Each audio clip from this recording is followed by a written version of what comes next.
டேய் நெட்ட, சார்ஜ் ஏற்ற சொன்ன என்னடா பண்ணுற? என்னால் முடியல மச்சான், என்னாச்சுன்னே தெரியல. ரிப்பேர் ஆகிட்டேன்னு நினைக்கிறேன்.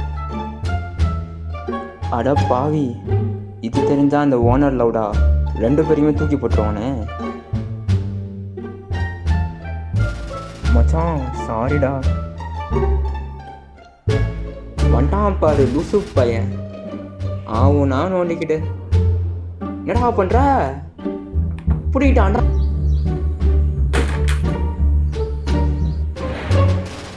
அட பாவி பயலே,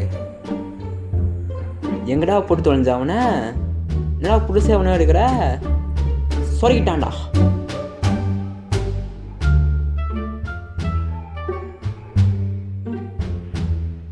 இது எந்த மாதிரி பைத்தியம்னு தெரியலையே.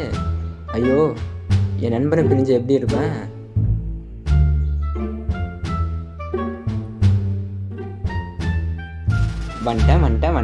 வந்துட்டேன். இனிமே நான் தான். வாயமூடுறா, சைலண்டாடுறா. என்னடா அப்படி கத்திக்கிட்டே இருக்க? நானே என் ஃப்ரெண்டு என்கிட்ட பிரிச்சுட்டாங்கன்னு சொல்லிட்டு காண்டா இருக்கேன். நீ வேற ஏன்டா? டேய் வந்துட்டேன். இனிமே நான் தான். டேய் சும்மாறா டேய். சு சேண்டா. வந்துட்டேன். ஏய் நான் தான். ஏய் சு சேண்டா. சொன்னதே திரும்பி சொல்லி சாவடிச்சிட்டு இருக்கானே அந்த ஓனர் பையன். சரியான பைத்தியக்கார பையன். அவன் எப்பயும் தெரியுமா, பெண்ட் பண்ணுவான், சார்ஜ் ஏற்றுவான், ரிப்பீட்டு. பெண்ட் பண்ணுவான், சார்ஜ் ஏற்றுவான், சொருகுவான், ரிப்பீட்டு. பெண்ட் பண்ணுவான், சார்ஜ் ஏற்றுவான், சொருகுவான், ரிப்பீட்டு. நீ செத்தடி. என் ஃப்ரெண்ட் அப்படி தான் சாவடிச்சான் அவன்.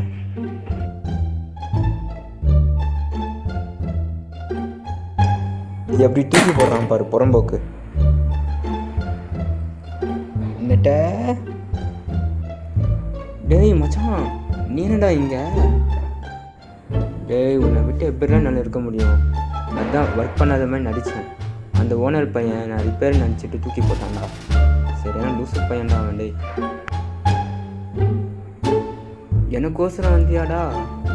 இந்த மாதிரி நண்பன் கிடைக்கிறதுக்கு கொடுத்து வச்சிருக்கணும்டா. நம்மெல்லாம் ஒன்றுக்குள்ளே ஒன்று பாரு. பேசுகிற ஸ்லாங்கு, வாய்ஸு எல்லாம் ஒரே மாதிரி இருக்கும்டா. அப்படி இருக்கும்போது எப்படிடா பிரிஞ்சிருக்க முடியும் சொல்லி பார்க்கலாம். எனக்கோசம் இதெல்லாம் பண்ணியிருக்கக்கூடாதுடா. பாரு என்னால் நீ எங்கே இருக்கன்னு பாரு. இப்போ என்ன குப்பையில் இருக்கேன். நெட்டை உனக்கு புரிஞ்சுக்கூடா. நம்ம எங்கே இருக்கோங்கிறது முக்கியம் இல்லை, நம்ம யார் கூட இருக்கோம், சந்தோஷமாக இருக்கோமாங்கிறது தான் முக்கியம். ஓகேவா? ஓகே நீ வந்துட்டல்ல, இனிமேல் எனக்கு பிரச்சனை இல்லை மச்சான். நம்ம தான் இனிமேல்.